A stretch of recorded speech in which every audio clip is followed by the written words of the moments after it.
Welcome to the new media show. We're back. Doing the new media show again. People are actually going to listen to this junk.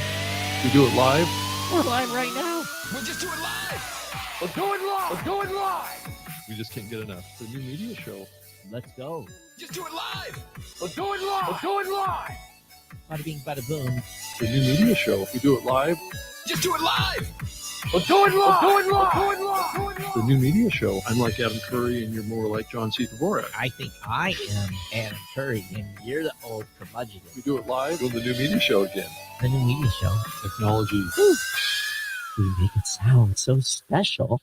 Yes, and we always try and make it sound so special. So thank you for joining me on a solo attempt on my part of the new media show, minus Todd Cochran, who is on the road. So thank you so much for joining me on the show. I have a terrific show planned, and we're going to talk about kind of podcasting 2.0 today a little bit and kind of dive into the details on that. And it's very exciting. I've got a couple of terrific guests that are certainly in the midst of that world. And I'm sure many of you are very familiar with James Cridland, the editor-in-chief of Podnews at podnews.net.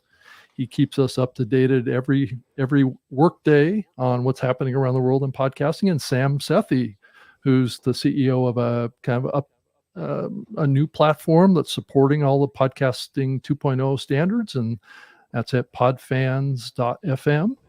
Yep. Thank you so much, guys, for streaming live. I know, James, you're up pretty early down in Australia. No, I'm up pretty early, but that's all okay, really. Yeah, and it's probably fairly normal. I'm sure you do this quite often. No, indeed. Yeah. It's a wonderful place to live, but it's also a very, very long way away. It turns out. So, and the time zone is not fantastic, but still, there we are. Yeah, and it's great. It's coming into summer for you, and we're all getting cold out here. So it is, and in fact, I have two apps on the phone. One app on the phone is my weather app, which was telling me yesterday that we have a heat wave warning for this week, and the other app that I have is a fires app, which tells me whether whether the country is bursting into flames near me. Oh, there so you it's go. It's all going on. Yeah. Right. Well, I kind of wish I was warm now. So it's funny how we kind of feel in the summer months. It's like, oh, I'm so hot all the time. I want it to be a little cooler, and then we get into the cooler, and then we want it to be warmer again. But I'm sure for Sam, he's outside. It's if he was to look outside, it would be drizzling and wet. So I don't know. I never noticed the difference anymore. It's just constant. It is the weather. We don't have an app for it because there is no change. It's the weather. Yes. The weather.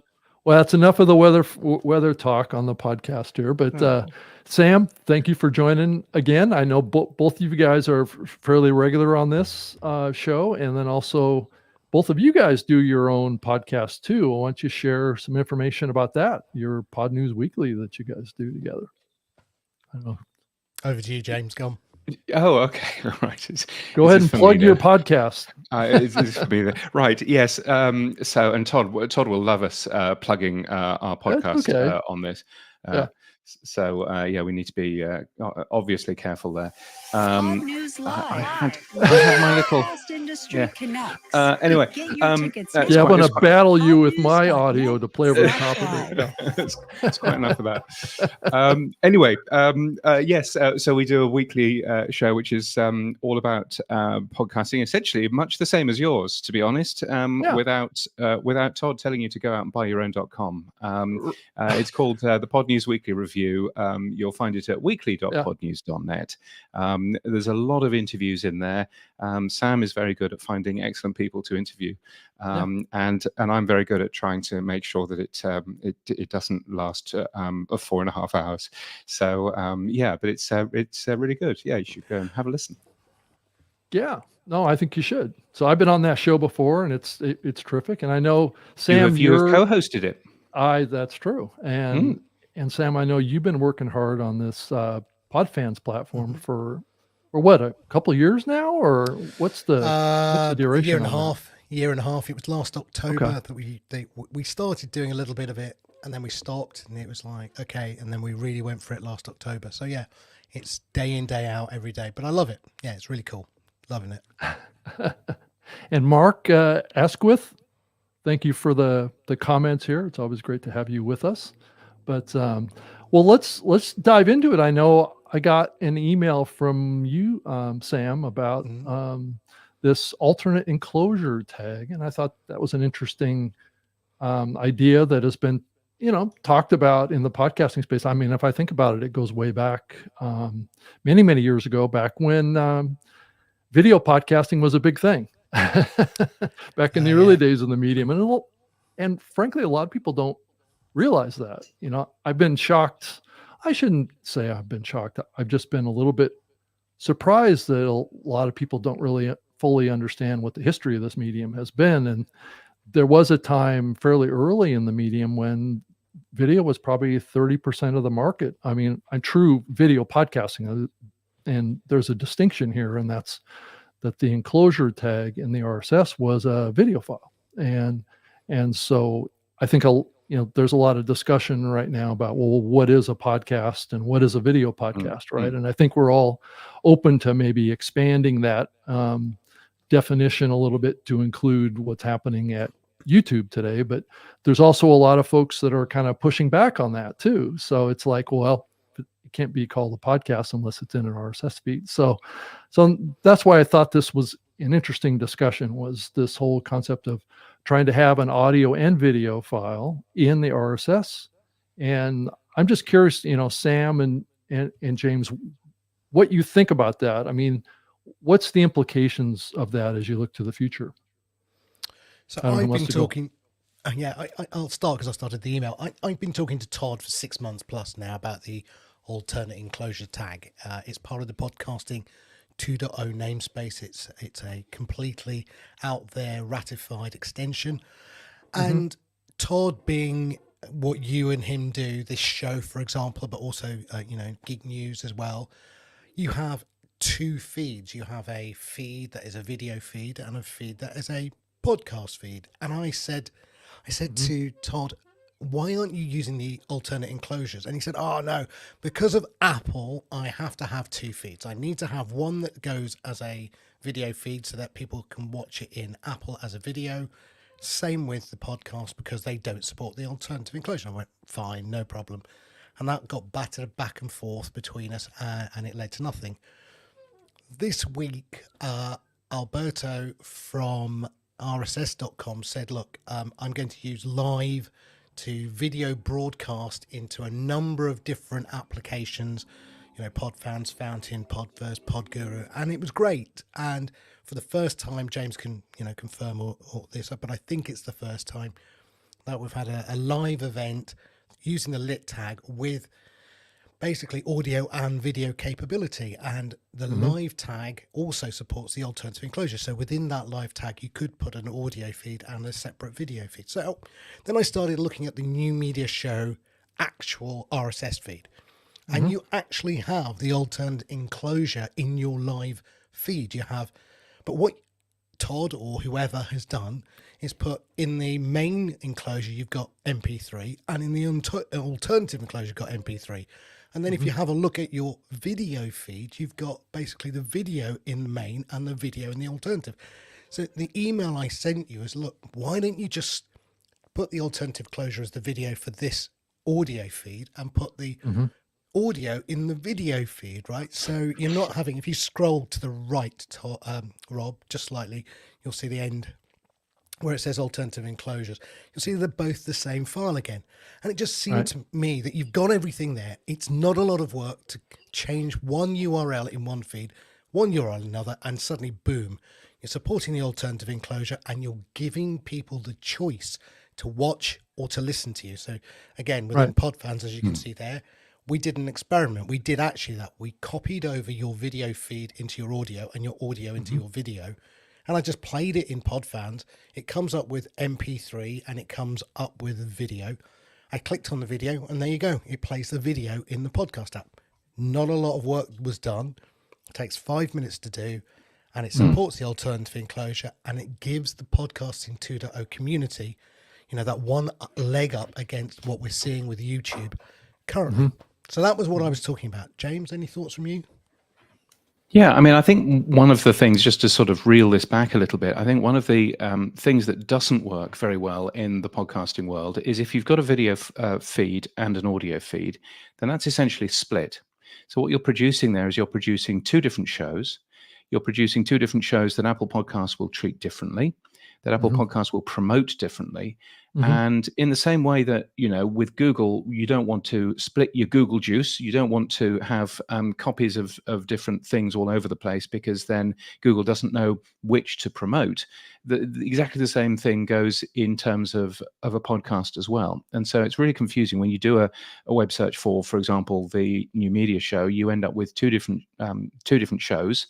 One of them is the audio version. One of them is a version with video on. So really, the point behind the alternate enclosure, a part of the point behind the alternate enclosure, was to get rid of those additional feeds, make life easier for the listener, because they've only got one New Media Show to go and find. And I think when you start having a look at, some of the, and Adam will hate me calling this a new podcast app, but YouTube Music. YouTube Music, when you're listening to a particular podcast on YouTube Music, then what YouTube Music allows you to do is it allows you to flick between the audio and the video of that. Now, it's not quite the same because it's not using alternate enclosures, but that's the sort of user experience that would be quite useful to enable. So that you can have a listen to a video or an audio file. If you're commuting on the bus, you can watch the video. Great. And when you get off, you can turn it back onto audio only mode and carry on walking around. So so I think it's a really good thing if we can actually turn that on. Yeah, I think it really plays into this kind of convergence strategy that I'm really talking about a lot now, and this whole thing of trying to produce video at the same time you're producing the audio, if you can do that. And sometimes that makes sense, and sometimes that doesn't. It just depends on the type of show and the format and things like that. But, some podcasts will always be just strictly audio, and that's perfectly fine. But I think that there's other shows like this one. Obviously, the New Media Show is a perfect example of that. And I'm doing a new show for StreamYard now that's moving in that direction too, of having that support across all that stuff as well. It does take a little bit of work to get, everything set up and get everything working properly and getting all these things. But if you can set up one account with these hosting platforms and be able to upload a video and an audio file to that account, then because right now I have to create two separate RSS feeds, one for video, one for audio. And that's kind of like, just like what you say, James, I've been thinking about this for many years, is that this combining of the two mediums makes a lot of sense, right? If a show wants to support that, right? Yeah, absolutely. And you can use alternate enclosures for other things. The Podnews feed, for example, the Podnews daily feed has a video in there. It's not really a video. It's just a fancy graphic, but it's also got two different audio versions. One of those audio versions is the nice big 128K version that everybody is used to here in the West. But actually, in some places like South Africa, the cost of bandwidth is massively, massively expensive. And so what we make available in that feed is a very low bit rate. It's a 16 kilobits file through Opus, and which is playable on any Android phone and any iOS phone.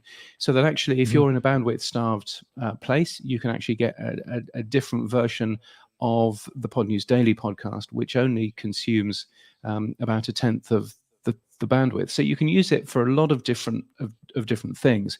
But I think that actually helps us make sure that all of these different versions of the show that we produce are under one listing in Apple Podcasts, one listing in Spotify, one listing in, all of the other podcast apps as well. And this is actually how Spotify works already. I know that Spotify is a proprietary service when it comes to video, but if you want to turn video on, when you're watching Joe Rogan, then it's just a little one button and away you go. Yeah, but Joe Rogan's not a podcast anymore, right, James?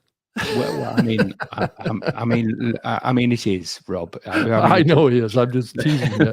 But let's not go there. But there are some in the podcast industry that think Joe's no longer a podcast. I know he still has his active RSS feed on Libsyn, but he's not using it. Yeah. So, no, I think it's important. It's important for us to split the two sets of people. There are people who are very keen. It's like the work that I've been doing for the YouTube Music app this week.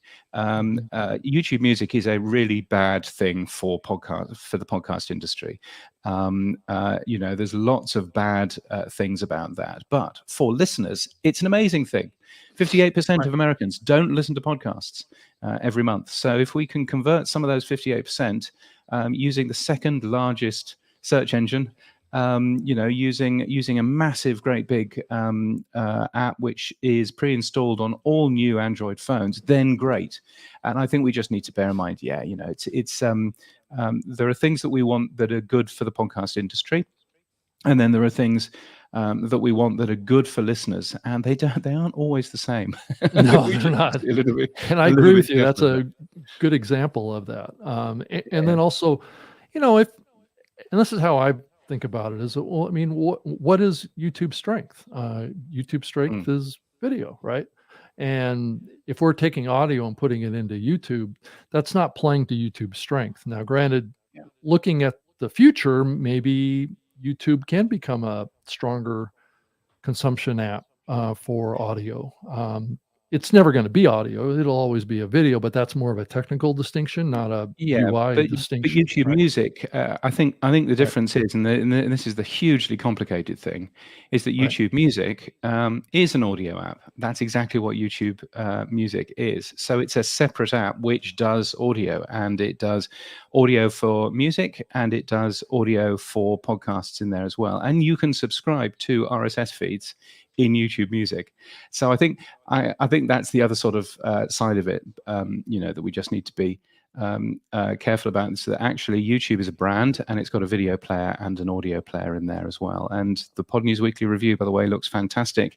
If you subscribe using RSS, it's got weirdly no podcasting 2.0 features. Can't think why, but nevertheless, it looks fine. But of course, you can get the Podnews Weekly Review as a smushed up audio video file on the proper YouTube as well. So but with all of this comes back to alternate enclosures being really helpful for people like YouTube and for people like Spotify, neither of which are using this particular standard, but it's early days, but also useful for many other use cases as well.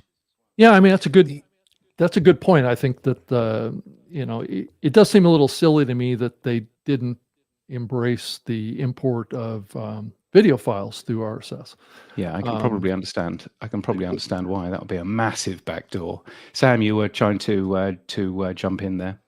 Well, no, I was just saying with Todd and Rob's show, for example, if you took what you're doing now, Rob, and you took the URL and you put it into the live item tag and you took the audio, you wouldn't have to broadcast this on Facebook, Twitter, and LinkedIn, right, as you're doing now. You could have then said, hey, you can go and look at it on any Podcasting 2.0 app live right now using that same feed, the one we've got here. Right. So I could watch it or I can listen to it in there. But what would also be clever is that you could have people paying you in sats to stream while they're watching that, because they can't do it as we are now through Twitter or through YouTube. And the last part is what was really interesting from PodCon in Mexico is that there was a back channel for conversations. So yes, within StreamYard, you've got the ability to accept comments, but also within the podcasting apps using boosts, again with payments, you could have a back channel where there is a conversation. So what you're doing now is you're creating a live audio and video feed and broadcasting that out to endpoints through StreamYard. But you could take that same URL and put it into your live item tag of your feed, use PodPing to alert all the Podcasting 2.0 apps we're live, which is really what StreamYard did to Twitter and everyone else. And at the same point, have those people who are participating in the world of micropayments paying you as well. So again, it's an evolution, not a revolution, and it takes steps. But one of those steps I was trying to get you and Todd to do was to switch your audio and video in those feeds, so you had one of each in the same feeds. Keep 2 feeds. Todd's never going to, for now, take 2 feeds and smash them into one, because he will always argue Apple need to have a separate feed. But you can be smart and use the alternative enclosure so that Podcasting 2.0 apps, those people watching and listening there, will have a choice. And that's what I was trying to say. Yeah, just to kind of clarify on something, I am streaming through Todd's channels right now. So it's possible maybe that it did trigger a ping out to all of the Podcasting 2.0 apps for this episode. Is that? Oh, Sam will check. I'm just checking while we're in the background. Yeah, hold on, caller. Might as well. But it is what I found really weird. So my other job is a radio consultant, and I talk to radio companies and I help them understand, what's coming up next. And I have so far spoken 4 different continents about the live tag. Mm-hmm. And saying, you run a radio station, you have a podcast of your breakfast show. Why are you not using the live tag? If you were to implement it today, you would be the first proper radio station, to be implementing it. Why are you not implementing it? And it's interesting. I mean, and Rob, you won't find it particularly unusual that the radio industry has looked at progress and gone, oh no, but it's interesting to see that that is a real obvious slam dunk for a radio station to be running a live tag in their podcast feed to pull people to their live stream. Still, I'm not seeing any radio stations doing it. Now, of course, if you're a large radio station like iHeart, it's going to be quite difficult for someone to make a decision to go ahead with that. But if you're a smaller station, then, I'm surprised that we haven't seen, more of that actually happening. What do you think is holding that back, James? I mean...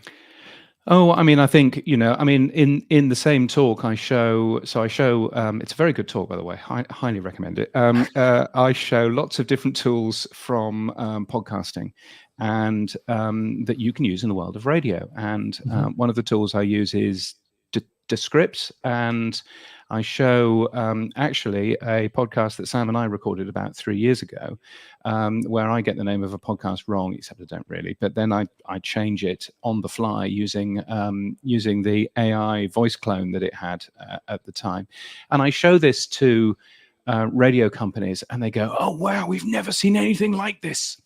And I'm there thinking, it's 3-year-old technology. It's been out for years. Why have you not seen it? Right. And I think a lot of it comes down to there are specific processes that the radio industry has where they've not really bothered to look outside, and they've just gone on with what's been done in the past. What they've always done. Right. Yeah, and to an extent, we just need to be careful about doing that in terms of the podcast world as well, right? We're seeing more and more people now support new features like Podroll, which went live in a number of different podcast hosting companies this week, and various other things such as that. And I think that's great. And I think we should probably be careful not to sort of, sleep on our laurels, so to speak. We need to, keep on pushing new ideas. And eventually Apple and Spotify will wake up, smell the coffee and go, oh, you know what? That would be quite a good feature for us to include as well. Rob, just I think it would be great. Yeah, go ahead, Sam. I was going to say, no, the bat signal has not been sent out. But normally it is sent out. So normally the New Media Show is sent through to Podcasting 2.0 apps. The other thing I'd say, as James knows this, I used to run a radio station, which we did 40 live podcast shows per week, and we used an RMTP server, and we broadcast it on Alexa, web, mobile, and also on DAB. It's all there. What wasn't there was the live item tag at the time, so we couldn't use that.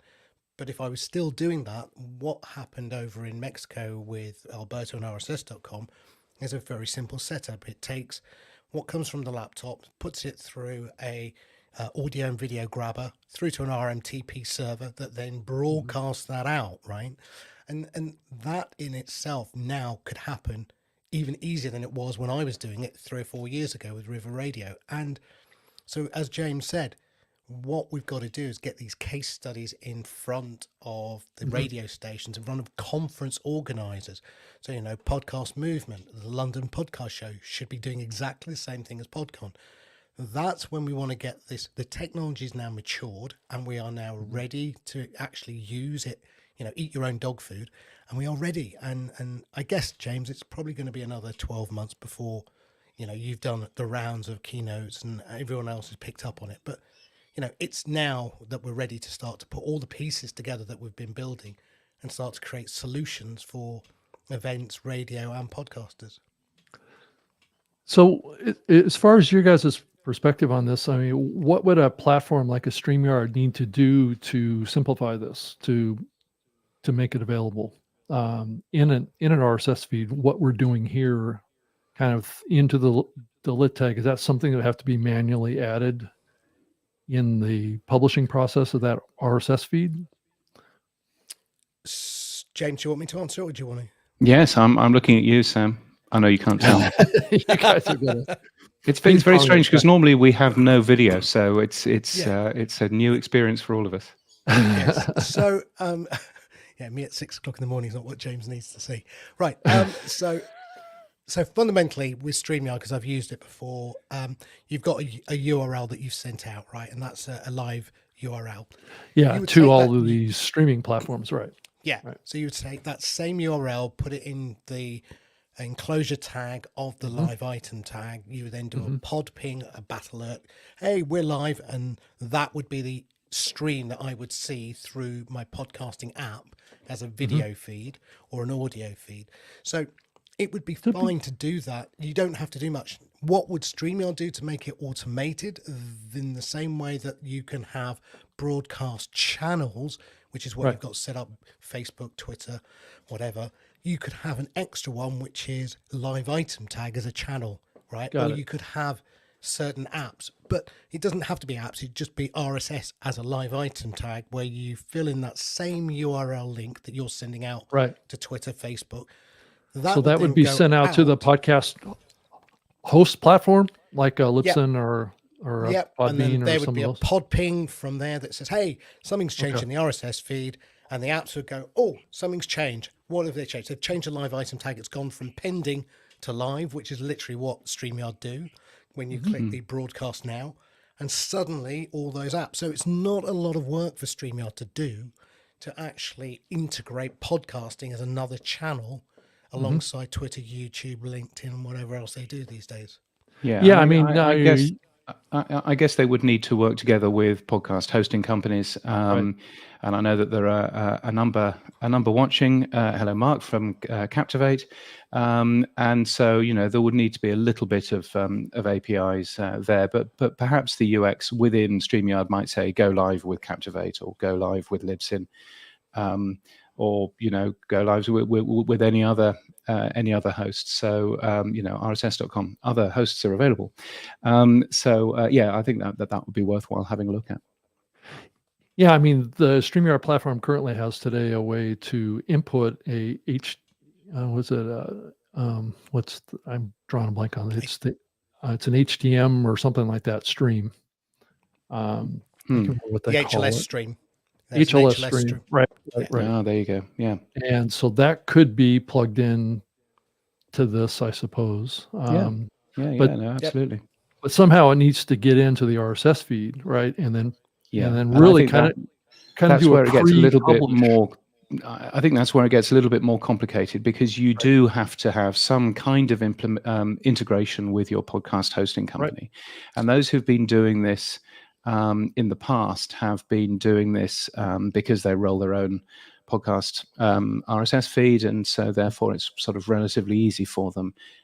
Whereas I think we would need some of the podcast hosts to basically go, okay, here's the API for our live item tag, and that podcast host would of course also need to support PodPing as well, I would have thought. So so there's a bit of work to be done on both sides. But I'm sure that the more enterprising podcast hosting company would be very happy to do that little piece of work. It is, of course, chicken and egg, because it requires StreamYard to do some work as well. It also requires the live item tag to be supported by more and more podcast apps as well. So it's available in Podverse, it's available in Fountain, of course, podfans.fm.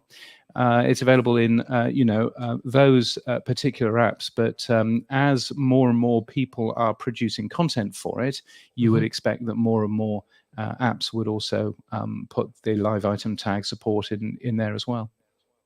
Yeah, I guess it depends on, if you think about Apple.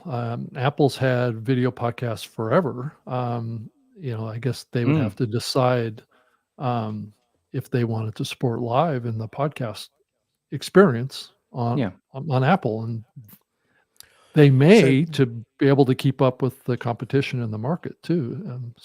Rob, so you understand, HLS stands for HTTP live streaming, right? And it is an Apple standard. It comes from Apple. So if anyone's there you go, it should be easy, right? Yeah, they might actually do it. The one thing you might feed back to StreamYard is StreamYard, unlike Squadcast and Riverside, doesn't have a permanent URL, and that's one of its weaknesses. So every time you generate a new show, you have to generate a new URL. And because you're doing that, you can't have a sticky URL for your show for every week. So that would be something that they would also want to change, so that in my feed, I could have that same URL, so that all I had to do was put it into my RSS and then podping alert, change the status, podping alert, job done. I think it could be a lot simpler with what they're doing if they just made that one change. Yeah, I think you'd have to do a simultaneous publish of a item in your RSS feed, right? To make this episode available, not unlike what happens at YouTube today when I set up or schedule a live show. It schedules it in YouTube, and it displays, will be live at such and such time. That could be the opportunity that would be available to the podcast hosts too. And then I guess at that point it would have, I think those hosts would have the option of whether or not they wanted to cache the video episode somehow, or that could be published through a separate process as an on-demand version. Right. Yeah. I mean, talking to several hosts, they're not keen on doing the video because of the cost of the bandwidth. That is one of the reasons that you haven't seen. Yeah. I mean, a lot of them don't support the video, but 3 of the earliest podcast hosting platforms do, like Ellipson, Podbean, and I think Blueberry are the only 3 that currently support video podcasting per se, right? But live is something different, right? So they wouldn't have to store that. No, I mean it's you wouldn't have to, but you could do. So, for example, the way that the live item works is you have a pending status with a time, which is what we show to people who subscribe to your show in PodFans. So they will know that the minute that show's gone live, they'll get a notification, push notification saying show live, right? What what Todd is doing, I'll get the names right eventually tonight. What Todd is doing is he's changing the pending status to live status. That's what he's doing. That then alerts the host. The host then does a pod ping alert, which the apps are listening for. So all Todd is doing is changing the status of the live show from pending to live. That then does an alert pod ping, a bat signal up to the apps, and the apps then say, right, we've updated the RSS. So we do a refresh of the RSS and it has a live status. That then is then broadcast out. At the end of the show, what we do is we take the recorded audio from your next episode. So the live one now becomes your next episode. And then we do a refresh of the RSS as soon as you've done it, and it just becomes an episode. Now, again, as I said, when we just showed it, you support the alternative enclosure in the live item tag, but you don't support it in the episode item tag, right? And that's just a thing that I keep asking Todd, just do it. Give the people the option to have in a non-live but post-recording show episode, the option.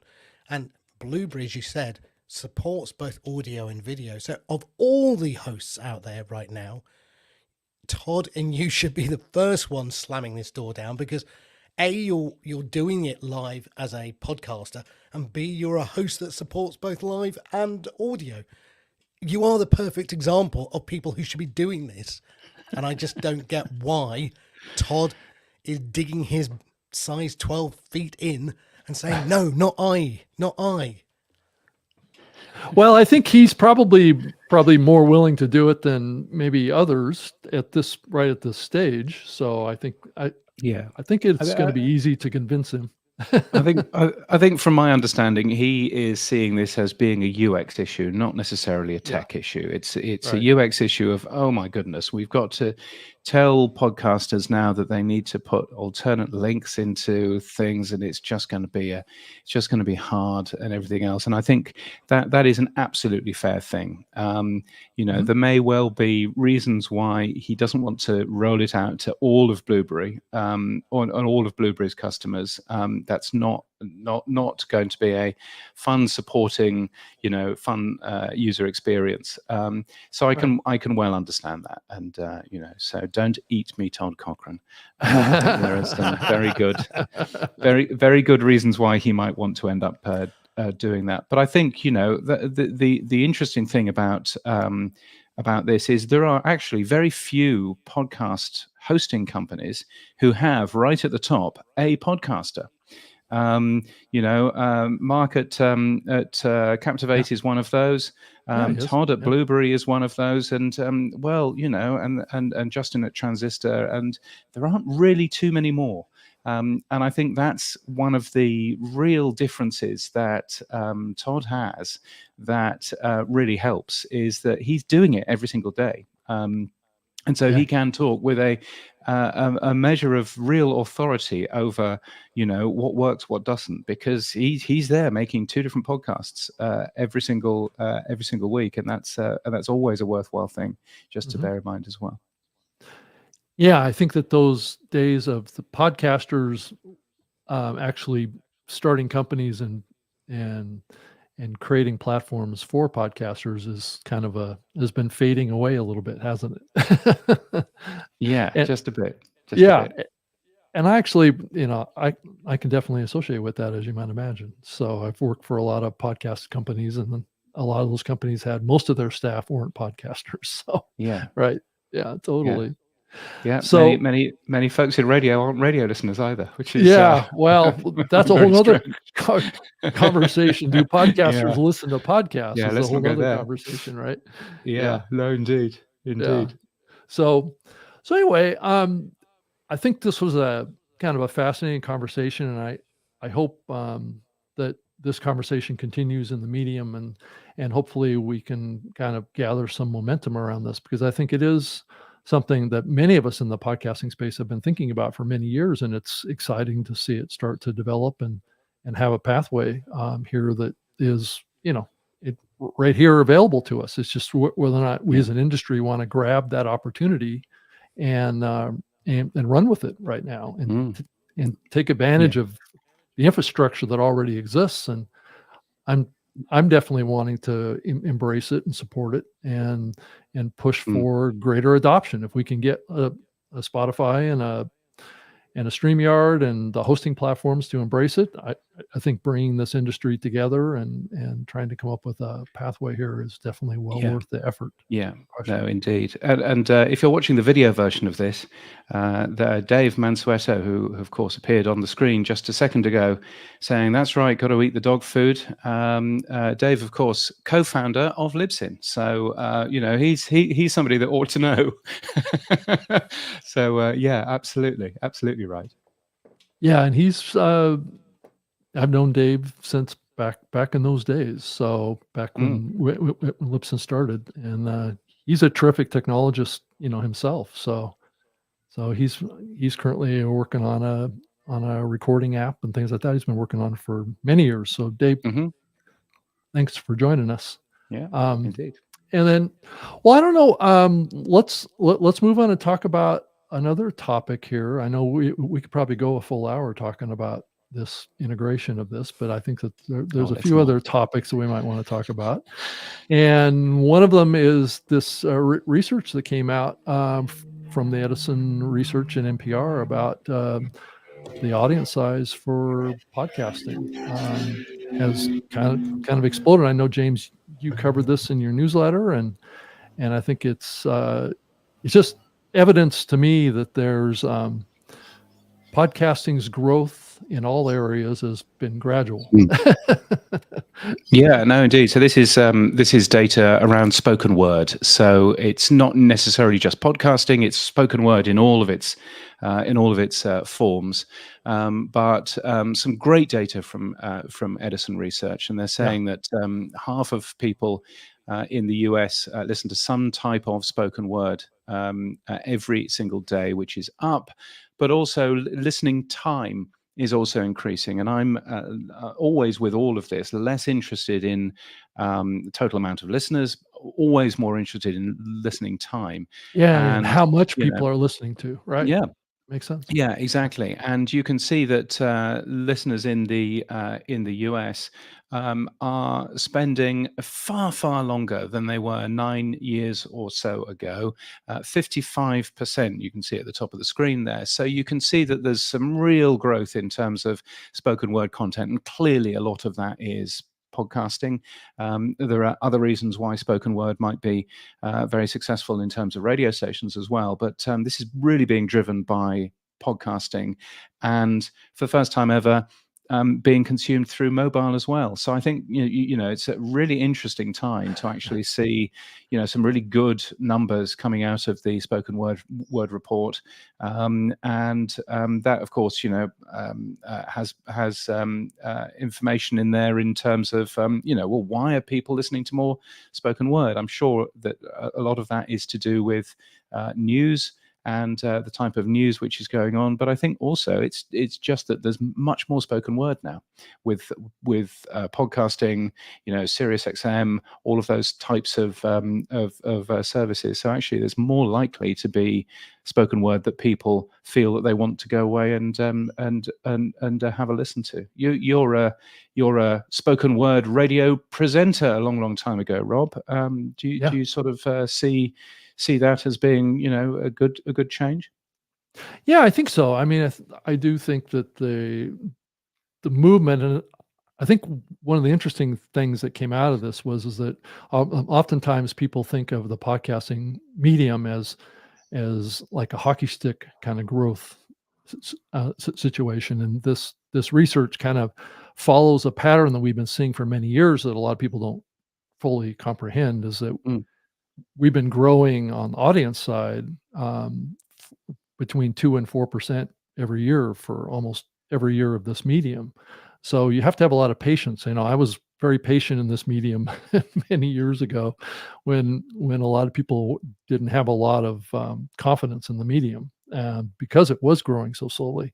But there is this perception that this is like this is the golden age of podcasting, and somehow it's a hockey stick kind of growth situation. But it looks like here over the last year it's grown I believe 2% is what it was on the listening side. Now, granted, at the scale that podcasting reaches, 2% is significant. It's just not as fast as some people perceive it as growing. And then I also, I don't know if it was in this research, but it was in something I saw, is that the older demographic tends to listen to more, I guess, longer duration podcasts than the younger generation, which I thought was okay. Well, that's interesting. Yeah, I saw that one as well.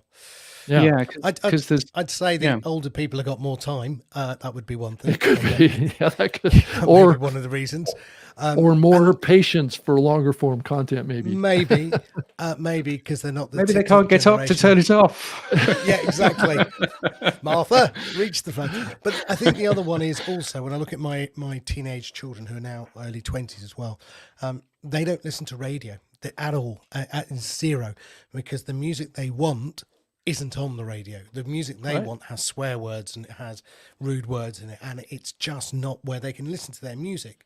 So they're a YouTuber, they're a Spotify, they are not a radio listener. And so what radio is losing out on is habitual motion.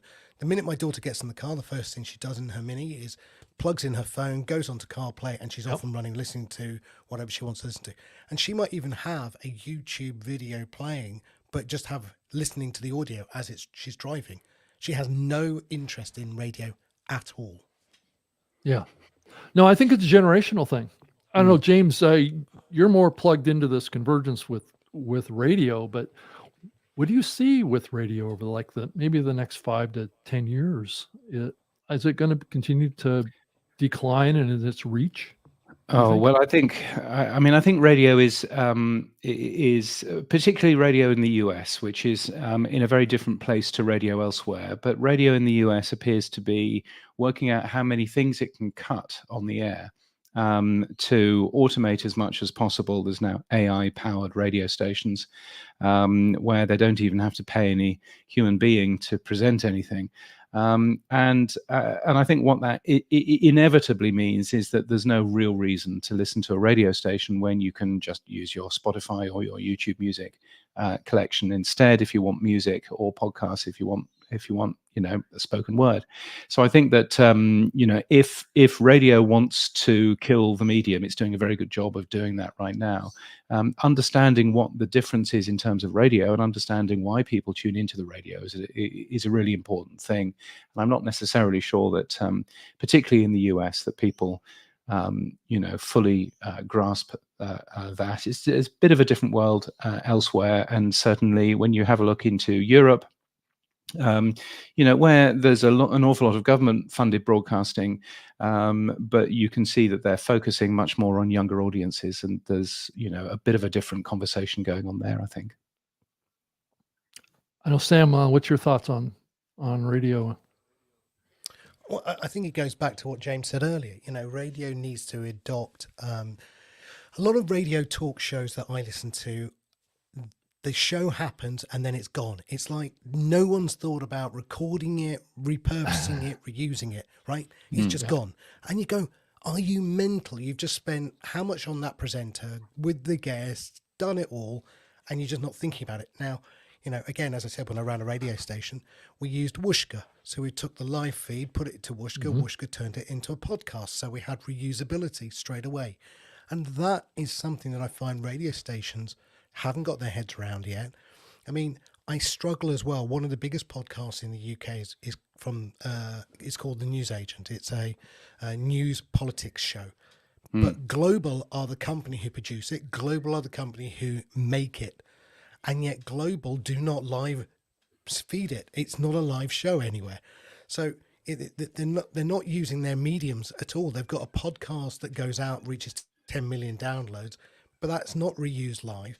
Then they have a video version of it, but that's not in the podcast version. That's on it's just scattergun. And I think radio stations are really their worst enemies. Yeah, I think that the convergence between radio and podcasting can be difficult for some of these radio stations to try and grapple with and deal with, because radio is a different format. I mean, sure, it's both audio, but it has different kind of structure to the content, and it doesn't always work that great for podcasting. And oftentimes, I see, these radio stations maybe don't have full rights to distribute the commercials, but I do know that there are platforms that will filter those commercials out. And they've been using that for many years with their live streams that they've been doing. So, it's just a matter of plugging in another capability to be able to get that audio out minus the ads, and then maybe taking those same breaks and putting in podcast ads or something like that might be an option. Yeah, one of the, there are a couple of things going on. It's interesting to read Jeff Smullyan's autobiography. He was the person that ran Emis. You're smiling, Rob. You clearly have long memories of Jeff. What a nice man he is. But I did an interview with him once, right? Yeah. Oh, right. Okay. Well, that would have been interesting. Well, He I think it's still says up. he says in that book that he thinks that podcasting will never make radio stations any money, and it was very, very down on the whole podcasting thing. iHeartMedia released its Q3 23 financial results last week. And podcast revenue, just podcast revenue, is 10.7% of the entire company. And they own thousands of radio stations. They own all kinds of other things as well. They run events and everything else. Podcasting, little plucky podcasting, 10.7% of the company's revenue, and podcast revenue itself up 12.5% year on year. I think there are quite a lot of people, like Jeff, who are probably eating their words a little bit in terms of, their guesses of where the future is actually going. And part of that was he is also, Jeff was also deliciously rude about Bob Pittman from iHeart in that book as well. It's a wonderful book. Are you surprised, James? Are you surprised? Well, he's so positive. He's so positive about everybody else. Oh, I know, and then whenever he talks about Bob, it's kind of, oh dear. But yeah, so interesting to have a look at that. Similarly, Odyssey released their financial results last week. They used to be called Entercom, the second biggest broadcaster, and again, although their total revenue is down, as iHeartMedia's is, to be fair. Their digital revenue, which includes podcasting, was up 3.3%. So it's clearly still, a place of growth for radio companies, while their big old-fashioned AM transmitters are slowly dying. Yeah, indeed. Yeah, I would imagine that the radio side would die for between 3 and 10% growth.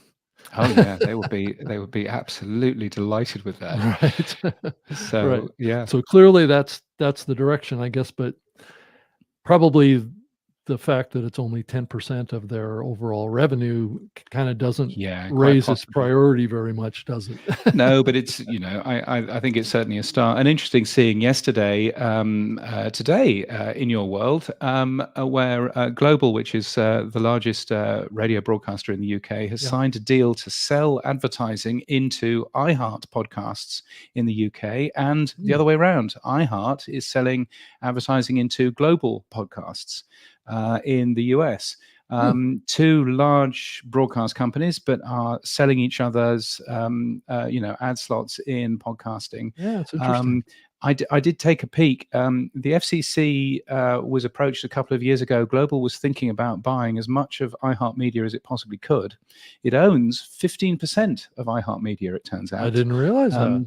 That's so there are various laws on foreign ownership of radio companies in the US, and Global had to get special permission to buy a bunch of shares. So that is probably driving that sort of side of it. And maybe Global's plan is to be a bit more global. They're not very global actually in terms of what they do.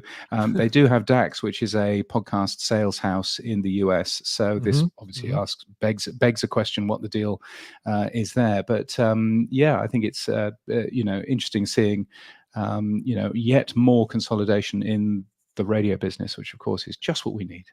Right. Well, I think that what you've seen the radio industry do is they're acquiring or have acquired podcasting companies, because guess what? They can't really do it themselves internally, right? And I think that's a real sign of what the core issue is with radio embracing podcasting, is that they have their processes, they have their staff that knows radio, but they just don't know how to translate that to podcasting. So they've often, you look at all these big radio networks, and they've all acquired podcasting companies, right? So that just tells you everything you need to know, I think, about, kind of their skill set and what they're good at and what they're not good at. And I guess I have to praise them to say that they recognize that and bring in a company that does, understand podcasting. And I think that overall, if you look at a lot of those deals that those radio companies have done, I think they've turned out to be pretty good choices by the radio industry. Right. Yeah, I think that's certainly going on. I think one thing, if you don't mind, Rob, that I spotted the other day, which is probably worthwhile for the audience here, just mentioning, is the amount of scams going on Facebook at the moment, and podcasters being very specifically targeted. So there's a company which is and there's a story from a guy called Johnny Jett. I'm sure that's not his real name. Anyway, he's a travel blogger, and he was offered £3,000 to appear on a podcast, which already sounds a little bit suspicious. But anyway, who wouldn't turn down £3,000? And all that the guy wanted was, we need to set up live streaming from your Facebook account. Can I spend a couple of minutes with you on a screen share to set up that live streaming? And what he was actually doing is he was grabbing access to this guy's Facebook page and is then filling his Facebook page with, selling cryptocurrency and everything else, which is no good. And this isn't just one story. I have now had 3 other large podcasters, very large podcasters, household names, who've told me that they have either been very close to being suckered for the same sort of thing, or that they've been, or that they've actually had exactly this happening. So either people offer you a guest fee of $3,000, or another one that I spoke to was offered $2,000 to speak at a conference remotely. I'm speaking at a conference remotely in Spain. I'm not being earned tomorrow. I'm not being earned $3,000 for it. But anyway, so if there are these, if you do get these emails who want to fiddle around with your Facebook page, just say no. But they seem to be really targeting podcasters. Possibly because they've worked out what makes us tick. So just a warning there, I guess. So this guy paid $3,000 to this. No, it's the other way around. He was okay. Yeah, he was offered $3,000 if only he'll turn up and be a guest on a show. So of course, obviously he never got the $3,000. Right. No, he didn't see the $3,000, of course. Yeah. Right. But obviously you're going to turn around and you're going to say, well, yes, I'll be a guest on your show. And yes, absolutely. If you've got $3,000 as a budget, then yes, absolutely. And what's that? You want to fiddle around with my Facebook account just to turn that on? Well, great. Let's do that. So so I thought that was just worthwhile for the people that are watching this. If people come to you and they offer you vast sums of money, then A, send it my way, but also B, just be really, really careful. If they want to start fiddling around with your Facebook account or your StreamYard account or anything else, just say no. Yes, I would agree. And the stuff typically happens during tough economic times. There's a lot of scammers out there now that are trying to take advantage of people because maybe they're desperate or they think that other people are desperate and they're willing to take risks like this. But, I think it's interesting that this stuff is happening. You also shared with me, I guess, you launched a new RSS feed of sorts, and I want you to tell me a little bit about that. So this is a website, and I can almost hear Todd and indeed Adam Curry both shouting at me already. It's a very simple, straightforward website called RSS to YouTube Music, RSS to YTM. And what it allows you to do is it allows you to find the RSS feed for any podcast and plug it into the YouTube Music app, because the YouTube Music app plays podcasts. It plays podcasts via RSS feeds. But of course, it's very difficult to find the RSS feed of a podcast that you actually have. So, so if you were to visit RSS #2 YTM, RSS to YTM.net, then you will see it basically asks you what podcast you want to listen to, and you can type in a podcast there. You can type in the New Media Show or whatever. And it will then show you what the RSS feed is for that particular show, and will give you the option to actually help you plug it into your YouTube Music app. So if you were to choose the new media show right at the top of that list, and click on there, then it shows you what the RSS feed is, and then it lets you paste it into YouTube Music in the right place. So it's a super easy way if you want to use. Maybe you don't want to use YouTube Music as a podcast app, but it's a super useful way for other people to get their favorite shows into YouTube Music. I don't suppose, Sam, you'll be using YouTube Music anytime soon. You use Spotify, don't you, for your music?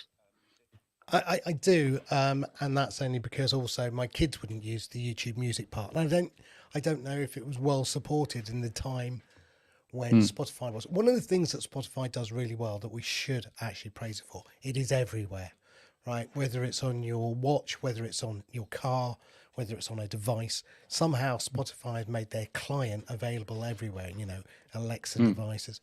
And I think that's one of the smartest things that they did when Apple and other platforms that had music like Amazon were just single platform solutions. Yeah. No, it's going to be really interesting to watch what happens with YouTube Music and whether or not this RSS ingestion that they have in their music app, but not, of course, in the main YouTube, it actually takes off, or whether or not we'll see anything else going on there. So, but I just thought. Yeah, take a bet. Graveyard. I'm sure that Google. Graveyard. Yeah, Google will close it all down in a year's it's a Google time. graveyard in the making. So I've got up on the screen the current experience for the new media show in YouTube Music right now, and I was curious if I were to add the RSS feed, the audio RSS feed. How would this experience, James, as far as you understand, how would it be different? Would it be a separate entire listing? Yes, so the audio version. It would appear as a different listing, but it appears just as if it's a standard podcast. So if you go back one in your this makes for a very good audio podcast, doesn't it? But if yes, you go it back does. one Well, I that, mean, if we want to describe it, maybe. Yeah. So there's a button in this particular area of the YouTube Music app. There's a button there which says Add Podcast, and it's got a big plus button on there. And when you press that, you can see two different things. You can either see Find a Podcast on YouTube, or underneath it, it's a little button that says Add RSS Feed. Right. Once you press that Add RSS Feed cut and paste button, it then allows you to just punch in an RSS feed.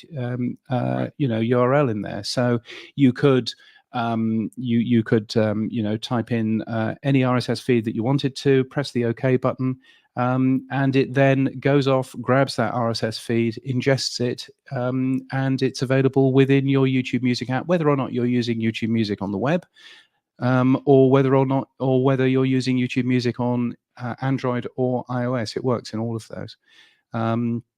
So do you it's, happen to know, James, does it sense that there's programmatic advertising and somehow block that? No. So in this, if you listen to a podcast via RSS, it comes complete with the ads, and that's all fine. So YouTube don't want ads in podcasts if they're hosting them, if you're uploading the files to them. But if it's but this works just the same as a typical podcast app. So there's no ingestion going on. It's passed through. It'll appear in your podcast hosting numbers if your podcast hosting company has updated their user agents.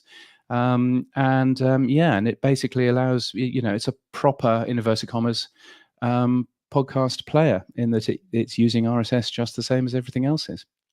But it's caching and delivering the media file, right, separately. No, it's not. It's actually playing. Yeah, it's playing the audio directly from.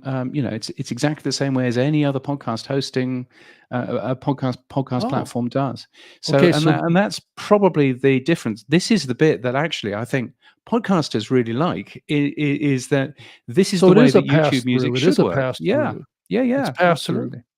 So it is playing pure audio. It's not converting it to a video, which I I had the impression that's what they were doing. Yeah, so they're doing, and this is where it gets hugely complicated, but they're doing two different things. So if you're a creator and you want to be in YouTube overall, then you can submit your RSS feed to them and they will ingest that and they will make videos out of it. And it'll be available in the main YouTube product as well. So if you've got YouTube on your telly, you can listen to a specific show. But if you just want to listen to your favorite podcasts, then you can also plug the RSS feed of your favorite podcast into YouTube Music, and YouTube Music only will end up having that podcast in there, but it's complete pass-through. So it contains the advertising. A play in YouTube Music will mean a play appears in your podcast hosting company. Okay. But there's this sort of so YouTube Music is actually playing podcasts in two completely different ways. So you can imagine how simple and straightforward this is going to be. It's for everybody just to be understand. Clear about this. So it's a pass through within YouTube Music, but it's going to be cached and re-encoded as a video file if it plays in the proper YouTube experience. Right? Yeah, it'll never appear in YouTube at all if you add a podcast this way. It only appears for you. It won't appear to be searchable. So it won't appear. It's only going to be visible to me because I put it in my collection. Because you've put it in your collection. Yeah, absolutely. And they're marked. They're marked if you add a podcast through RSS. They're marked as this is a podcast which has been added through an RSS feed, and you can see and you can see all of that. Now, of course, it doesn't support any podcasting 2.0 tags that we found so far, but who knows? But the user agents are now in the big OPORG list that John Spurlock looks after, and if you're running a podcast host which looks after that, then that seems to work quite nicely, I think. So I can add a podcast in the YouTube studio experience, correct? Yeah. So if you're a creator, you can add a podcast into YouTube Studio, but that you're adding your podcast in there, and that's the full ingestion, and you're not allowed any ads in there, and all of that. Right. So that's the other way. So if you're a creator, that's the way of getting a podcast into YouTube if you really want to do that. But if you're just a listener and you really wish that This American Life was available in your YouTube Music app, then you can do that straight from this tool. Sam, do you think this is a good plan for audiences, or is this just massively confusing? Well, I thought I understood it until about 30 seconds ago, and then now I'm totally confused. So, well, I think that's been an issue here. I'm not sure that the YouTube team has done a good job of really communicating this. No, I don't. But what's your thought on that, James? I know you're more plugged into what they've been communicating or not. But yeah, I think communication is a difficult thing for the Google team. And I think if you were to look at the difference between Google and Apple, Apple's team has a PR person connected to podcasting at all time. It's a young, eager man called Zach who's just about to leave.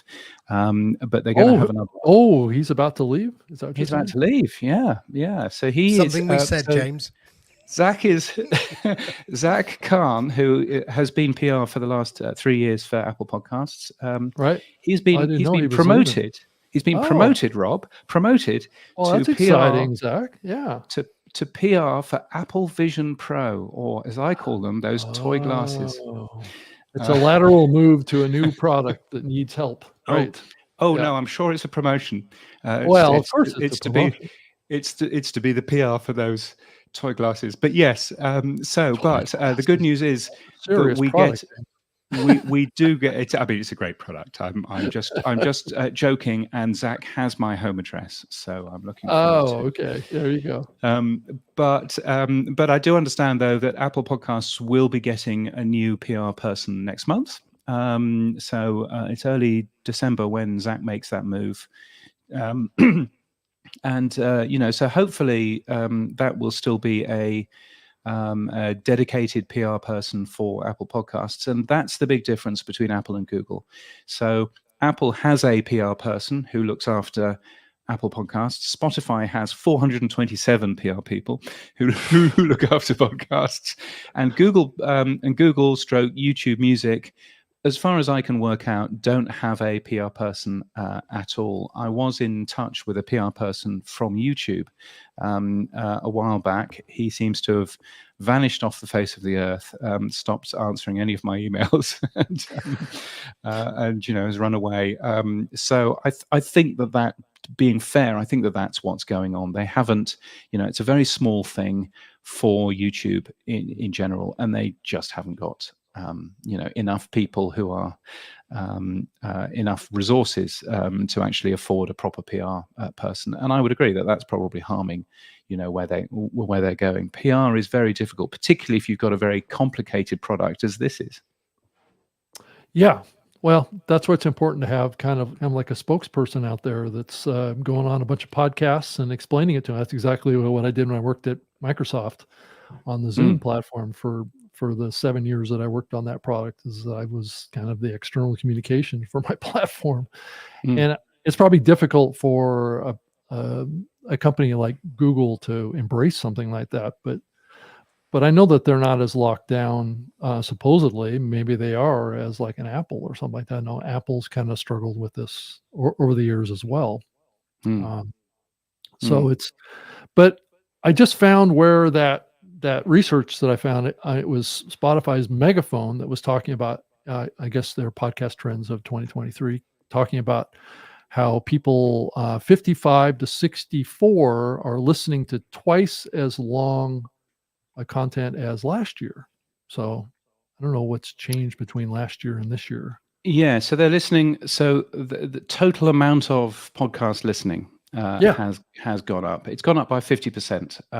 But for 55 to 64, it's gone up by 49% for those over 65, which is a nice number. But this is, I think, what we want to see. We want many of the older audiences to be listening more to podcasts. I mean, weirdly, in Italy, it seems to have more than doubled, which I don't fully understand. Australia, it's gone up by 2/3. For older audiences. The US, it's also gone up as well. So I'm wondering what's going on there, and I'm wondering, whether or not it's got something to do with the amount of content which is available, whether there are more shows which are now interesting to people age 65 and older.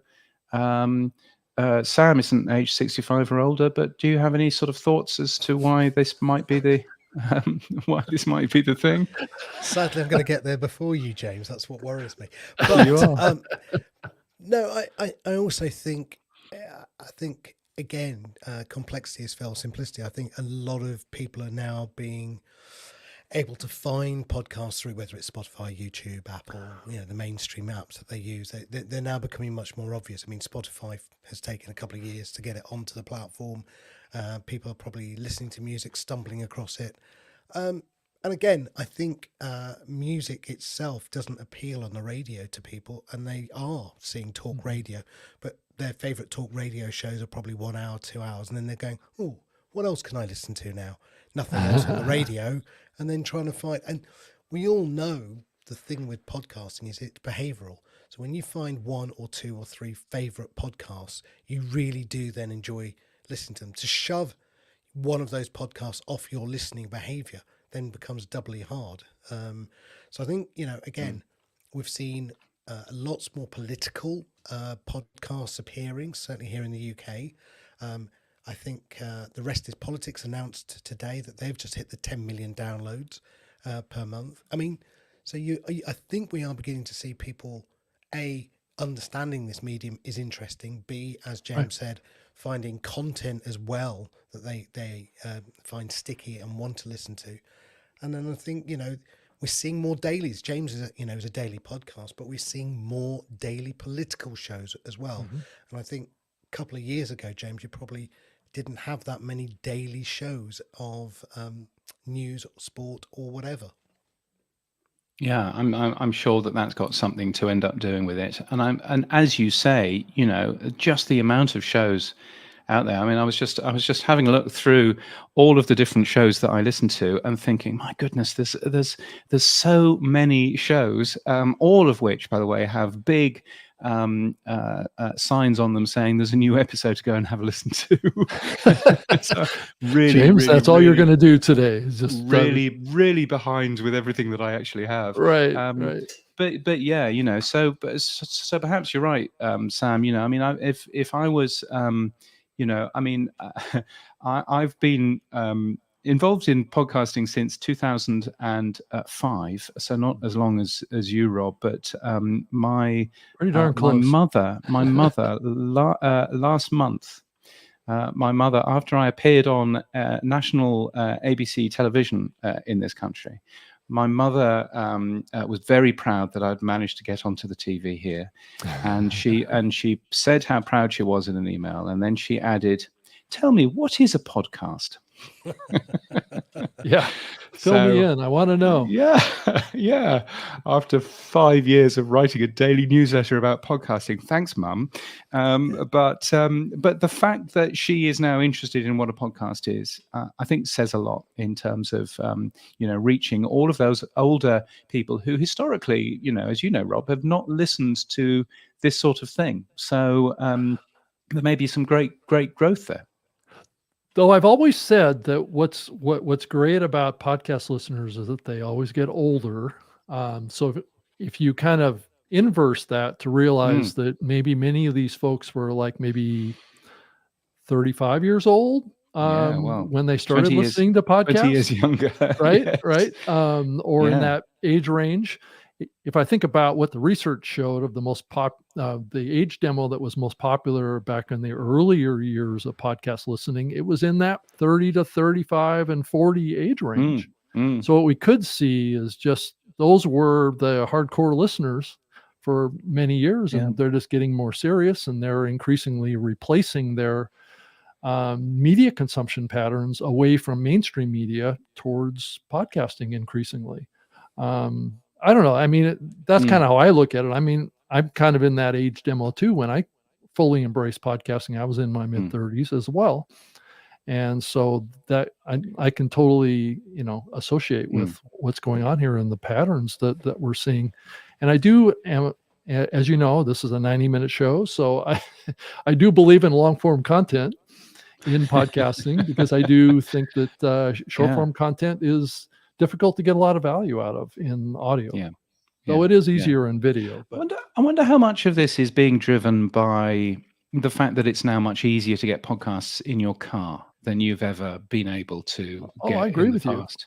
you. I mean, Sam drives this massive, great big car. No, you drive a new car since I last actually saw you. Yes. But you've got Apple CarPlay and you've got Spotify and everything else in your car as well.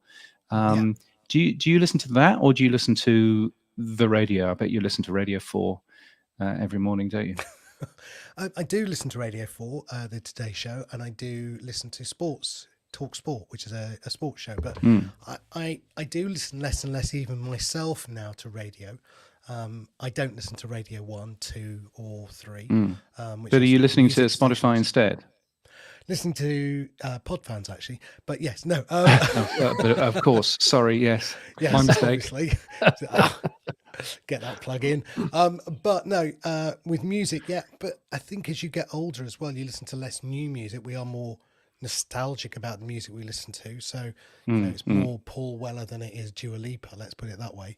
But I actually, when I get in the car, it is podcast after podcast. I'm literally got my playlist ready to go, and if I'm driving somewhere, then I'll go through my 5 or 6 different podcasts that I listen to, and that's what it is. And I don't have 20 hours in the day to listen to podcasts or music or radio. So the walking the dog, driving somewhere, or whatever, that's my time.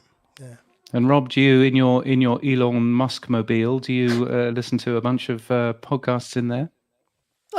I do on occasion, but I also listen to some streaming music in there too. So it's a little bit a mix of both. It just kind of feel, just whatever my mood is at the moment. And if I want to catch up on an episode somewhere, I can do that Mhm. in the car, and it's it streams directly to the head unit of the car itself because the car has a continuous internet connection. So Right. it's all, it's pulling from the mobile networks, right, that Mhm. are supplying that connection. So all of the data connectivity goes directly to the car. It doesn't have to pass through my phone. Mm. But How are yeah, those I think shares? How are those shares going for you? they're going okay. I'm Good. not disappointed. I bought it a long time ago, You so did. it's all upside on You did. mine. It's Yeah. never going to dip down to the price that I paid for it. Yeah, it's impressive. That was an impressive tip of where the future was going, to buy a bunch of Tesla shares all the way back when. So yeah. Yeah, I was all into electric cars a long time ago.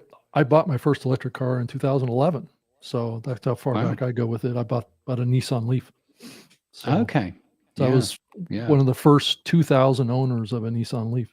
They So- don't do too well in this state because this state is really hot, and the Nissan Leaf doesn't really understand how to cool its batteries down. No, it doesn't. It doesn't. And yeah, and So, if you bought yeah. one of those, like in Arizona or other places Yeah. that are really hot, it's probably Yeah. going to burn the batteries out. I agree with you. Yeah. I'm trying to buy an electric car, hence why I'm interested in all of this. But I won't buy an Elon Musk car because it's won't? Elon Musk. So Really? I don't want to go. Interesting. Yeah. So I don't want to go. Can you imagine the shame of driving around in a car made by Elon Musk?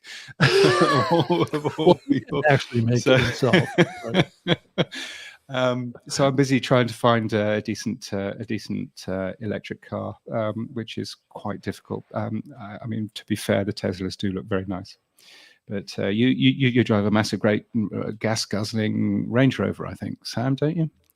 It's an electric hybrid. Thank you very much, James. Is Yeah, it? Is it? I did not know that. Yes, There you there go. you go. Yes. So it gets plugged in at night, and we do an electric drives on all local. And I haven't filled up with petroleum for 3 months. Wow. Oh, that's Interesting. awesome. That's awesome. So I could not have a fully electric car. Jesus, I get stressed when my phone's on 5% and I'm on a train. 5% battery on the motorway would absolutely send me to the hospital, I think. Range anxiety is what they call that. Well, mine's called a Range Rover, and it would have a range anxiety with it. So one last question for both of you guys. We've seen the fluctuation in the amount of podcasts that are in the medium today. I think there's over 4 million that are active in the podcast index, and 2.5 million in Apple Podcasts. But as you guys look out a couple of years, I've just been wondering about this whole thing. I mean, we're totally seeing kind of a reset that's going on around shows out there, and there's this little bit of fluctuation going on with new episodes being published. I see it in Podnews every day. One day it's up 0.2, the next day it's down 2%, or it's bouncing around. But as we think about the next couple of years, I guess this is probably really indicative of the economy, right? Is kind of what we're seeing having a big influence here. Or do you think that it's not the economy, and somehow we're seeing kind of like a reset of podcasts and a shift maybe towards larger podcasts, and the smaller ones are kind of not getting the attention and fading away because they're not picking up audience too fast? I know it's a complicated question, but I just wanted to just throw it out to you guys. What do you see, James and Sam, in the market? Are we seeing a shift towards a consolidation towards larger shows and less of an opportunity for smaller shows, or what direction do you see this going? Sam, do you want to take that? James, you didn't want to. Thanks, James. I'm perfectly happy to jump in. I know you are. I've done a lot of talking. So I'd say this. Look, advertising is a crap model for monetization of the long tail of podcasts, right? The reason being that they don't get It's hard to the argue users with don't that, get it. actually. Yeah, and so Podfade is very quick, and Yeah. the bigger apps like the Apples, the Spotify's do not help the smaller podcasters get discovered. They do not do anything. So I think the tools are really bad for discovery. I think the monetization's really bad, and of course you just get very bored talking to yourself if you're at the long tail, because it's just not a lot of fun. A lot of hard work for not a lot of return. And I think what we will see is, with the new podcasting apps that are adding better discovery tools, better interactivity tools, better monetization capabilities, that we are going. I said it to Mark Asquith at Captivate when he interviewed me. I said, look, we're going through the Web 1.0 to the Web 2.0 model. So the Web 1.0 was stupid, crazy valuations. Everyone was paying stupid money for Pets R Us, right? And blah, blah, blah. And then the market just crashed and burned. And somebody was going around running like, oh, well, that's it. The sky's fallen in. The internet's over. The web's done. Let's go back to client server. That's it. And I get the same feeling that we're seeing the same with podcasting. Joe Rogan, oh, all the big exclusives have gone. Oh, the market's dead. Advertising's dying. It's all going. And numbers are falling. And then we're just going to see some really smart technologies and businesses and people come back. And the second growth of podcasting will come. And on the back of that, I think people will then find that their time and attention, the value that they have to put into creating podcasts, has a return. And with that return will become, I think, more and more people saying, yeah, this medium now has growth that I can get to and I can see a return on, as opposed to it's Joe Rogan with 300 million and it's Prince Harry and Meghan getting 85 million and no one else getting any of the money. So I think we're just seeing a 1.0 to 2.0 web crash to web growth. And I think we're seeing a podcasting, whatever you want to call it, 1.0 to 2.0. I don't know what we're calling podcasting in this medium. Anyway, I'll leave that to James to name, but that's my opinion. I think we're seeing the lull before the next storm. Yeah, and I think, I look at the numbers and, and I sort of pull the numbers apart on the Podcast Business Journal. And I actually wonder whether or not the data that we have is right. Because you're talking about shows, so only 207,000 podcasts were actually updated last week. So you're looking at actually not that many. It's not you're not 4.2 million. There aren't 4.2 million shows out there. Really, there are only 207,000 shows which are being updated right now. So that's weekly, right? Weekly, yeah, right? Yeah, on a weekly basis, yeah. So I think that's an important thing just to bear in mind. But I think also the numbers, we keep on seeing these large scare stories about the amount of new podcasts being created is going down and down and down. Well, one of the reasons for that is that podcasters are being more canny in, when they launch a new podcast, reusing an old RSS feed so that they all automatically inherit the old audience of that old show. And then they start a show with guaranteed audience. That won't appear in any stats as a new podcast, even though it is a new podcast. It's a brand new piece of editorial, but they're using an old show's RSS feed to do it. So I think some of the data that we see, particularly from Listen Notes, but also from the podcast index as well, isn't necessarily telling the entire story in terms of what's going on in the podcasting world. There's a little chart that I produce on the Podcast Business Journal website, podcastbusinessjournal.com/data. And that shows the active podcast trend. So the amount of shows which have been updated in the last 30 days.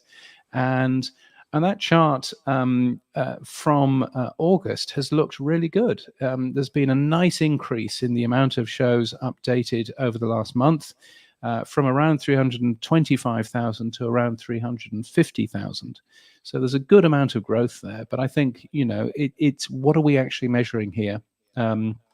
And I would much rather look at total time spent listening to podcasts, because that to me is much more interesting. And the actual, podcast creation trends, I'm kind of, still a little bit I'm not quite so sure where we're going there. Yeah, so I wanted to pull up that page, James, and You could kind of show us. So yeah, if we so were, if you just click into podcast creation on that page, podcastbusinessjournal.com/data, and then scroll right to the bottom, you should see hopefully a beautiful graph there, which is showing podcasts updated over the last 30 days. And you can see big jump in September. And I suspect that the reason why it went up so high in September is the end of the summer holidays in the Northern Hemisphere. And so therefore, lots of shows that were on hiatus during the summer holidays coming back again. And perhaps that had something to do with it. But, some nice figures, I think, in terms of the amount of creation which is actually happening there. My favorite stat from that page, on average last month, there was a new podcast episode posted every 0.8 seconds. that is a good stat. I'm not quite sure how to relate to that necessarily too much. Yes. But so this active podcast trend chart it says this graph shows total podcasts that have been updated in the past 30 days, right? Yeah. But what you have on the daily the daily newsletter is podcasts that were updated in the last week, right? Yes, I think Podnews shows total podcasts updated in the last week, which is on this page as well. It's here, right? Just at the top there. The reason why I look at podcasts updated in the last 30 days for that graph is that it makes it a much easier graph to read. There's much less bouncing up and down. So it's just purely making it easy and simple to look at a graph and go, okay, what's the trend here? So that's why I use the last 30 days in this particular graph. But this is just a little script that sits there and updates every single day from the podcast index, grabs this, information, and hopefully it helps us understand whether or not things are going up or down, and whether or not we should be scared. But I don't think from any of the numbers that we actually have here that we should worry too much about the trends and where this industry is going. I mean, clearly, if you contrast these numbers to even 4 years ago, these numbers are dramatically higher than this medium had even 4 years ago. I think so. Oh yeah, absolutely. Yeah, absolutely. And if you go back even further than that, the numbers were probably half of what it was 4 years ago. So, Rob, I would add one thing. James is the person who said it to me many years ago. I do listen to what you say, James. Like a library, certain podcasts may not be included in this because they're not updated, but they are complete. So let's take Serial. There is not a new episode of Serial, but Serial will be listened to by new podcast listeners. And so that podcast is not included in the weekly update because there is no new update. That doesn't mean that podcast has no value anymore. Yeah, I completely agree. And in fact, a friend of the show, Evo Terra, are we allowed to use friend of the show on this show? I don't know. Of course, but anyway, you can. Evo Terra. For years and years and years. He's a great guy. He's in the Hall of Fame and everything. So certainly is. And his job right now is writing a weekly newsletter called The End. You'll find it at theend.fyi. And that is a podcast just about audio fiction podcasts which have finished. So it's only for complete audio fiction podcasts. Now, if you look at all of the numbers that we've just been talking about here, we're kind of saying that these don't matter because they've finished. But actually, for audio fiction, hugely important that you can go back and binge on an entire complete audio fiction series. So, there is definitely something for the fact that there are completed podcasts out there. The End.fyi is a super great newsletter to get if you're interested in that sort of thing. And audio fiction, it's not my bag, but it is quite a lot of other people's bags. Yeah, no, I agree. I mean, the whole kind of audiobooks and audio fiction stuff is really taken off over the last probably 6-7 years or whatever. But this is the current number off the podcast index. 4.269 million podcasts that are in the index. Mm-hmm. Yeah, I think I talked to was it Dave about this at one point, and he told me that, you see Apple with like 2.5 million, right? But you see the podcast index with 4.2 million.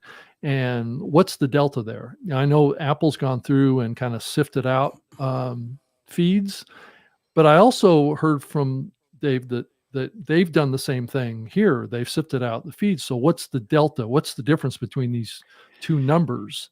Yeah, and I think it is feeds so that are not submitted to Apple is a big. Oh, okay. Yeah, that could be some of it. I have to say, again, friend of the show, Daniel J. Lewis, he produces some podcast industry data as well, which I can never quite remember where they are, because they always move. Podcastindustryinsights.com. There you go. But that number is the number, as I understand it, that number is the number from Apple Podcasts, and the number that Daniel J. Lewis tracks, and it's remarkably close now to the number where the podcast index is. Oh, well, that's good. So there seems to be. So what's he saying at the moment? Oh no, hang on, no, you're absolutely right. I've made a mistake. It doesn't happen very often. That never happens. I'm shocked. But you're absolutely right. Yes. So Daniel J. Lewis's stuff, podcastindustryinsights.com, says 2.6 million valid podcasts are in the Apple Podcasts chart. In the Apple Podcasts database. Yeah, you're absolutely right. So he also pulls in podcast index data as well. But again, that figure is going up, and that figure has been going up. It was 2.5 million November of last year. It looks as if it'll be about 2.7 million for November this year. So that's another 200,000 that we didn't have last year. So there's some quite nice numbers there. But yeah, if you want to really dig into the data, then Daniel's site is really good at being able to end up doing that. So podcastindustryinsights.com. I believe. Well, he says. He's been saying on this site for a while that he was going to focus on the Google Podcasts data as well, but I noticed that he's now dropped that. Not much point of focusing on the Google Podcasts data now. Right. That's true. Rob, I'd say for something like PodFans, we look at this as well very closely. We are pulling. Our goal is to pull in about 350 to 400,000 podcasts only. We don't think that there are 4.2 million podcasts that are going to be updating or that are going to drive an audience. And, we've built it in such a way that we pull from the podcast index, we pull the active podcast, we pull the music podcast, which is another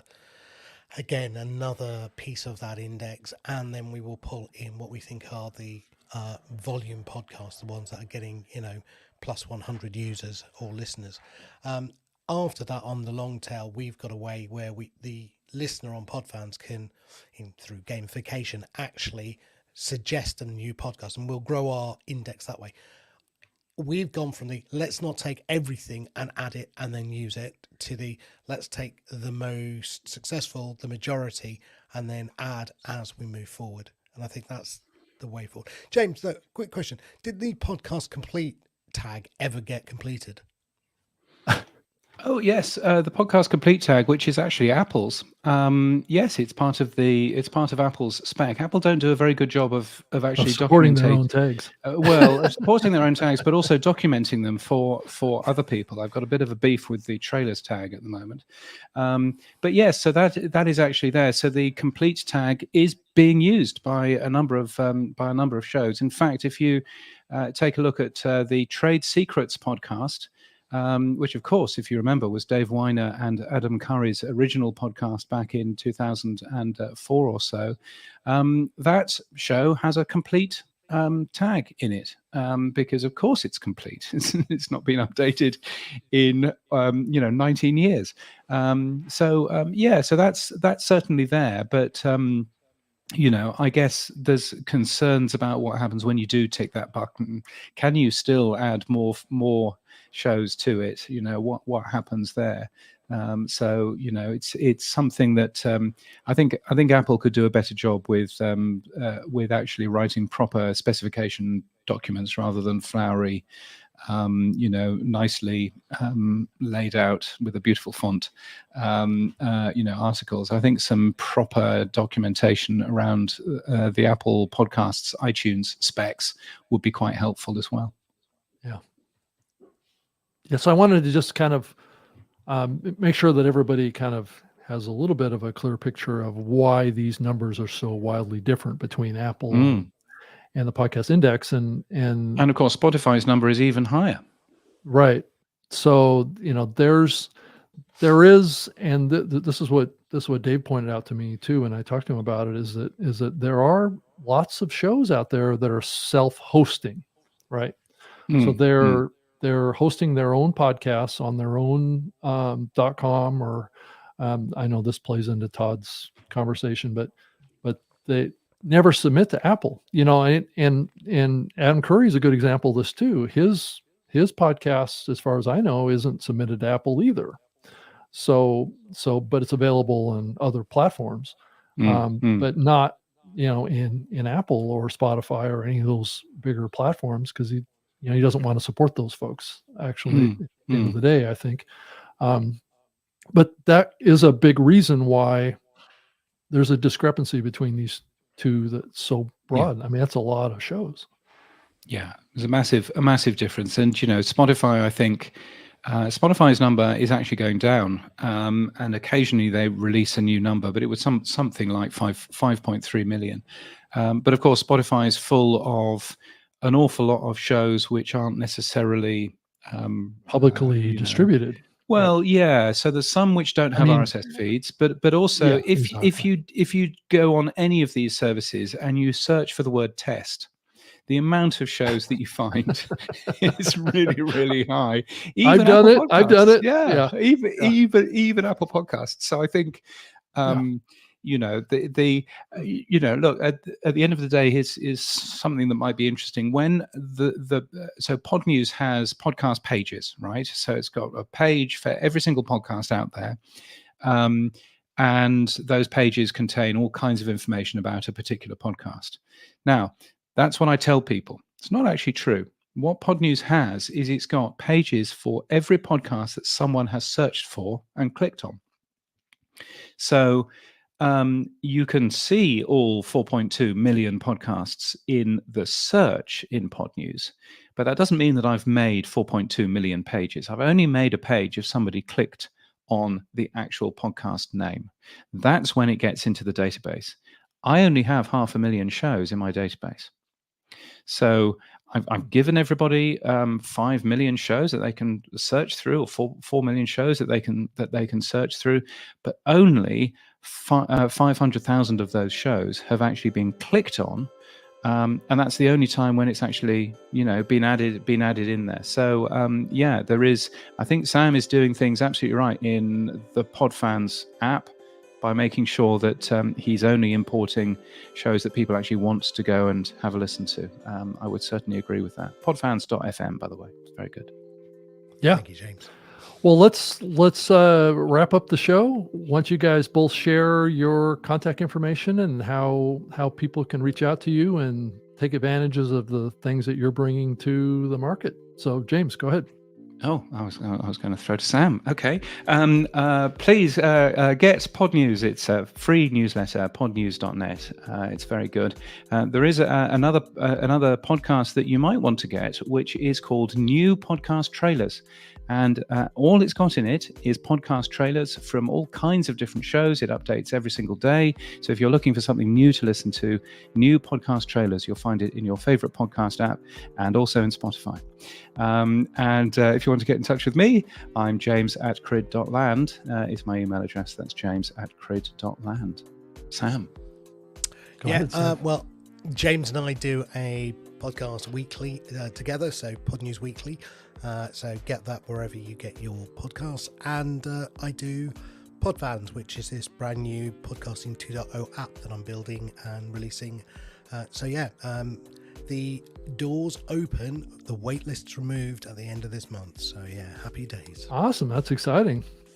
I'm excited to get in there and start using it more. So yeah, that's awesome. Yeah, by then we'll have the 350,000 podcasts that we think are worth having. And so we've been adding, there's a big bugbear of mine with the hosts in this industry of ours at the moment, which is garbage out. They are not verifying the data in, and we are finding a lot of RSS that is just garbage out. And I just don't understand it. I keep asking. I had a word with Tom Rossi at Buzzsprout, and I've had words with RSS Blue. Why you use magic mastering, you do all these great audio things and blah blah blah, and you're AIing everything. Why can't you just do simple field validation? Don't get us into trouble with Buzzsprout Shit. They don't listen to us anyway. Oh well,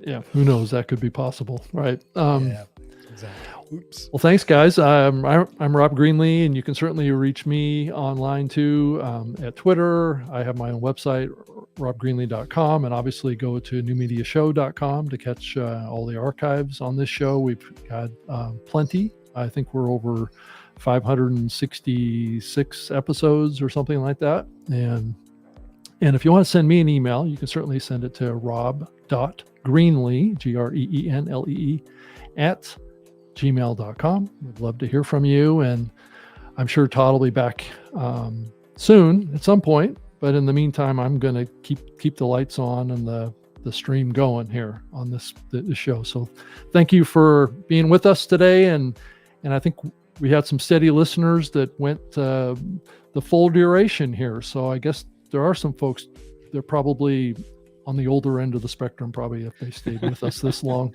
So thank you so much, everybody. And we'll be back. I don't know if we'll be back next week or not. I think that's Thanksgiving time frame. So I don't think so. But anyway, have a great time. Thank you both, James and Sam, for taking time out. I know it's really early in the morning for you, James. I appreciate it. Go back to bed or something. But anyway, all right. Bye, everybody. Thank you all. Thank you. See you. Take care.